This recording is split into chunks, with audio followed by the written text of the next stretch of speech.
Rathore classes Mirzaganj के YouTube channel पर आपका स्वागत है। आज हम लोग क्लास 10th के केमिस्ट्री चैप्टर नंबर 2 अम्ल क्षार एवं लवण पर थोड़ा सा चर्चा करेंगे। सबसे पहले हम ये जानेंगे कि अम्ल क्या होता है, क्षार क्या होता है और लवण क्या होता है। और क्लास 10th का हर वो टॉपिक जो आपके बुक में दिया गया है, जो आपके एग्ज़ाम के पॉइंट ऑफ व्यू से इम्पोर्टेंट होगा, वो सारा कुछ यहाँ आपको बताया जाएगा। तो चलिए स्टार्ट करते हैं। सबसे पहले आप ये जानिए कि अम्ल क्या चीज़ होता है। तो आप सब को ये बचपन में ही पढ़ा दिया गया होगा। यदि आप क्लास 10th के स्टूडेंट अभी हैं तो आपको ये पता होगा कि अम्ल जो है स्वाद में खट्टा होता है। अब जैसे आप नींबू खाए और नींबू आपको खट्टा लगा, तो इसका मतलब है कि उस नींबू में क्या पाया गया, अम्ल पाया गया। दूसरी बात कि कैसे हम पता करेंगे कि कोई चीज़ अम्ल है या कोई चीज़ क्षार है। तो सबसे पहला उपाय है आपको कि चख करके देखना होगा कि वो अम्ल है या क्षार है। यदि स्वाद में खट्टा लगे तो उसको हम अम्ल बोलेंगे, और स्वाद में यदि कड़वा लगेगा तो उसको हम क्षार बोलेंगे। लेकिन बात ये भी है कि हो सकता है कुछ वैसे पदार्थ हों जो हमारे शरीर के लिए हानिकारक हों और उन्हें हम टेस्ट करें, और टेस्ट करने के साथ हमारे शरीर में कुछ अलग कंडीशन से शरीर को हानि पहुंचाए। तो दूसरा तरीका भी है, एक लिटमस पत्र के द्वारा भी हम पता लगा सकते हैं कि कौन अम्ल है और कौन क्षार है। तो वो सारा कुछ डिस्कस आज हम यहाँ करेंगे। तो सबसे पहले आप ये देखिए कि अम्ल क्या होता है। तो अम्ल शब्द जो है वो लिया गया है एसिड से। आप सभी को पता होगा एसिडस से। अम्ल का जो इंग्लिश होता है वो होता है एसिड, और ये लिया गया है किससे? एसिडस से लिया गया है। अगर आपसे पूछेगा कि अम्ल शब्द की उत्पत्ति किस शब्द से हुई है, तो आप बोलिएगा वहां पर एसिडस से हुई है। अम्ल शब्द की उत्पत्ति एसिडस से हुई है। तो एसिडस का मतलब क्या होता है? एसिडस का मतलब होता है खट्टा। एसिडस का मतलब क्या होता है? खट्टा। तो अम्ल शब्द की उत्पत्ति किस शब्द से हुई है? एसिडस से हुई है, जिसका अर्थ होता है खट्टा। यदि आपसे पूछेगा कि अम्ल का परिभाषा बताइए, तो सीधा सीधा सिंपल परिभाषा यह है कि अम्ल स्वाद में खट्टा होता है। यदि किसी चीज को हम चखेंगे और वो यदि हमको खट्टा लग रहा है, इसका मतलब है कि उसमें अम्ल मौजूद है। और यदि कड़वा लग रहा है तो इसका मतलब है कि वो क्षार है। अब हम देखते हैं आर्हेनियस के अनुसार अम्ल की परिभाषा। एक बहुत बड़े वैज्ञानिक थे आर्हेनियस, उन्होंने अम्ल का परिभाषा दिया था। आर्हेनियस के अनुसार उन्होंने किस प्रकार से बताया था? उन्होंने ये बताया था कि अम्ल वैसे पदार्थ को हम कहेंगे जिसे जल में घोलने पर हाइड्रोजन आयन प्रदान हो। जैसे देखिए, अभी समझ में आपको नहीं आएगा, लेकिन फिर से, अम्ल वैसे पदार्थ को कहते हैं, अम्ल वैसे पदार्थ को कहते हैं जिसे जल में घोलने पर, जिसे जल में घोलने पर हाइड्रोजन आयन प्रदान करता हो।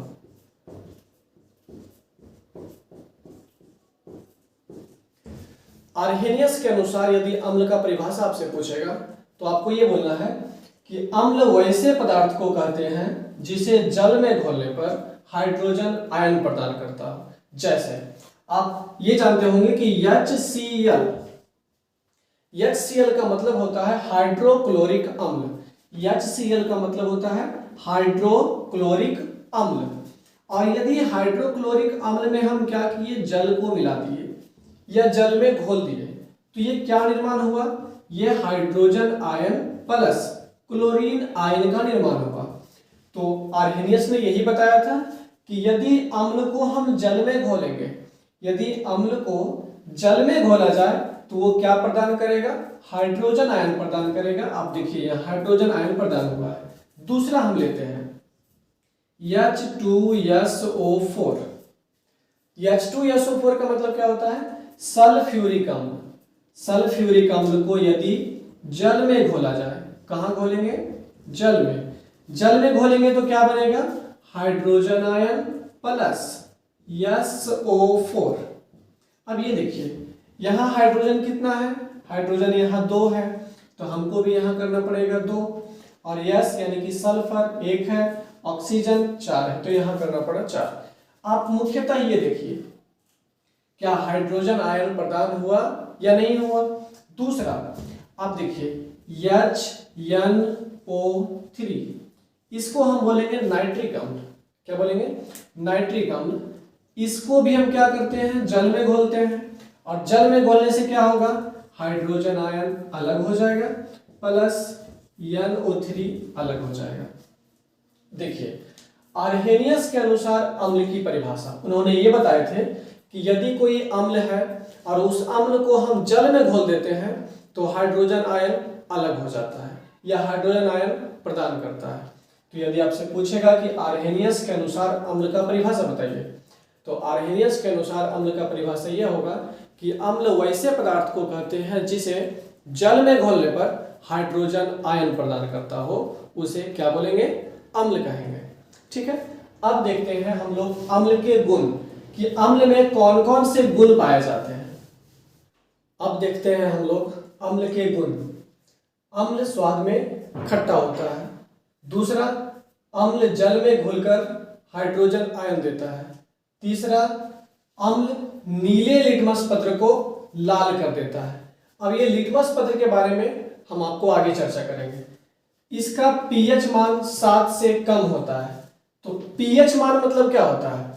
देखिए, पीएच मान का खोज किए थे सॉरेनसन। ये आपको आगे पूरा डिटेल से बताया जाएगा, लेकिन यहाँ फिर भी शॉर्ट में आपको बता देते हैं।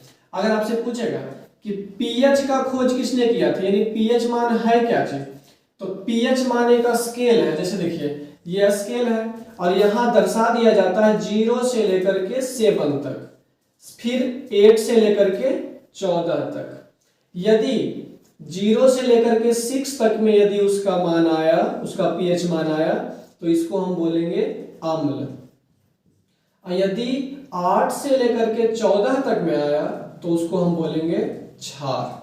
लेकिन यदि 7 आ रहा है तो इसको बोलेंगे उदासीन। उदासीन कहने का मतलब ना तो ये अम्ल है और ना तो ये क्षार है। तो सीधा सीधा इसका मतलब ये हुआ कि अम्ल का जो भी पीएच मान होगा वो 7 से कम होगा। यदि 7 से कम रहा तो उसको हम अम्ल बोलेंगे, और यदि 7 से ज्यादा रहा तो उसको हम क्षार बोलेंगे, और यदि 7 रहेगा तो उसको हम उदासीन बोलेंगे। अब देखिए तीसरा, अम्ल भस्म के साथ। भस्म क्या होता है? तो क्षार को ही हम लोग बोलते हैं भस्म। इसको हम क्षारक भी बोलते हैं। ठीक है, आगे आपको चर्चा करेंगे। अम्ल भस्म के साथ क्रिया करके लवण और जल बनाता है। जैसे देखिए, अगर मान लेते हैं अम्ल को ले लेते हैं, जैसे HCl, ये क्या हो गया? अम्ल हो गया। और अम्ल किसके साथ अभिक्रिया करेगा? भस्म के साथ। भस्म बोले तो क्षार। क्षार यानी कि NaOH। अगर हम इन दोनों में अभिक्रिया कराएंगे, अम्ल की अभिक्रिया क्षार के साथ कराएंगे, तो जब अम्ल की अभिक्रिया हम क्षार के साथ कराएंगे तो आप ये देखो, यहां पर से NaCl, तो NaCl का मतलब क्या हो गया? Sodium chloride. इसको हम साधारण नमक भी बोलते हैं, सोडियम क्लोराइड। देखिए, अम्ल भस्म के साथ क्रिया करके लवण, क्या लवण बनाया? दूसरी बात, और जल बनाता है। तो जल देखिए, या जल का फॉर्मूला क्या होता है? H2O, यानी H यहाँ पे 1 है, यहाँ पे 1 है, 2H, और O कितना है? 1, यानी कि H2O। देखो क्या था 5वां में कि अम्ल भस्म के साथ, अम्ल, ये अम्ल हो गया HCl मतलब हाइड्रोक्लोरिक अम्ल, भस्म के साथ, भस्म बोले तो क्षार। अम्ल जब भस्म के साथ अभिक्रिया करता है या क्षार के साथ अभिक्रिया करता है तो लवण प्लस जल का निर्माण होता है। उसके बाद देखते हैं अम्ल धातु के साथ।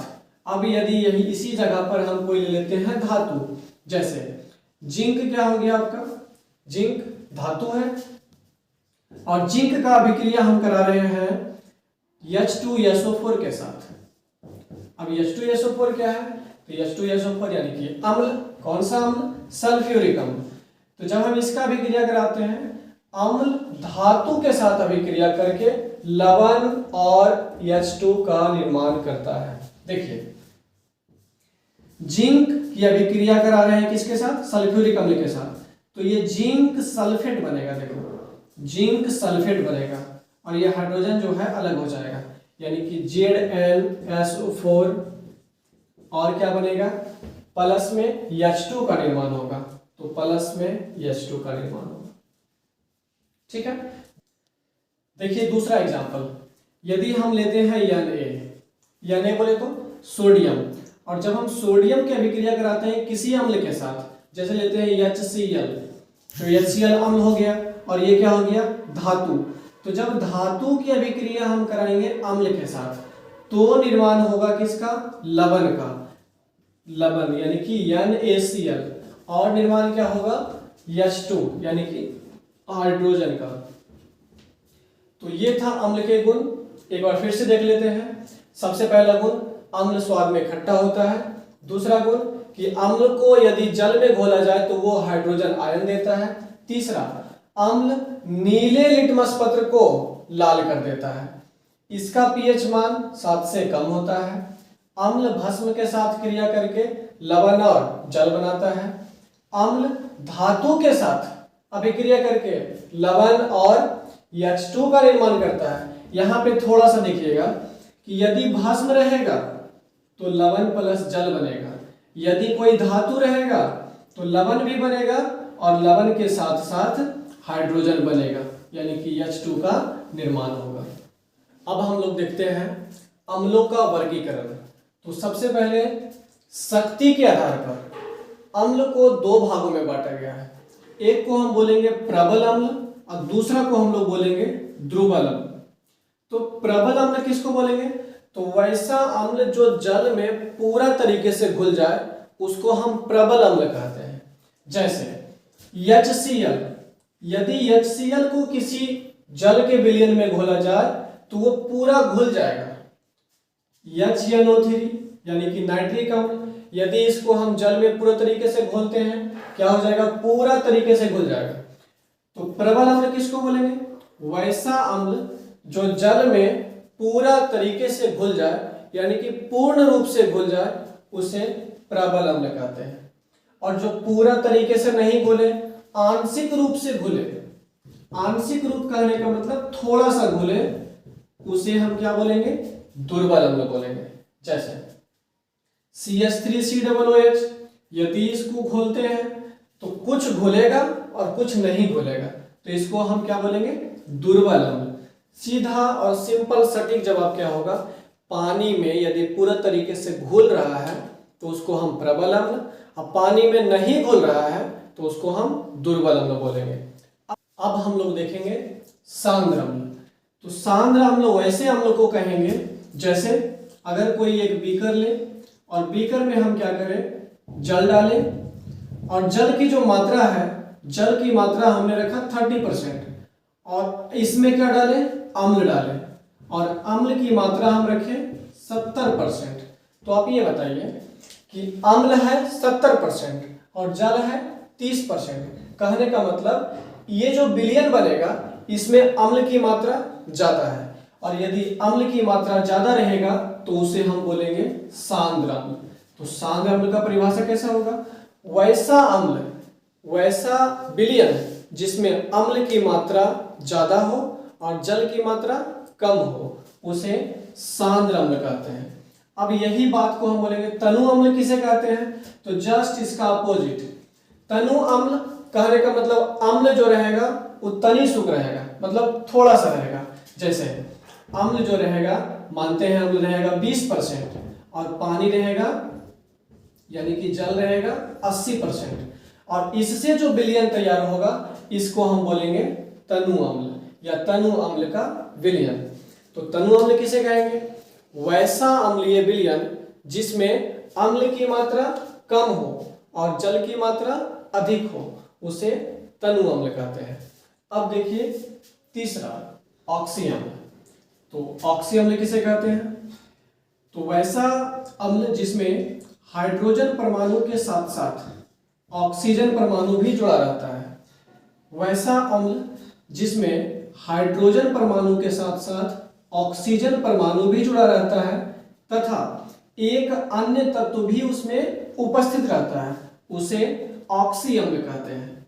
यदि आपसे पूछेगा कि ऑक्सी अम्ल क्या है, तो ऑक्सी अम्ल वैसे अम्लों को कहेंगे जिसमें हाइड्रोजन परमाणु और ऑक्सीजन परमाणु दोनों रहे और उसके साथ एक अन्य तत्व भी रहे, उसे हम क्या बोलेंगे?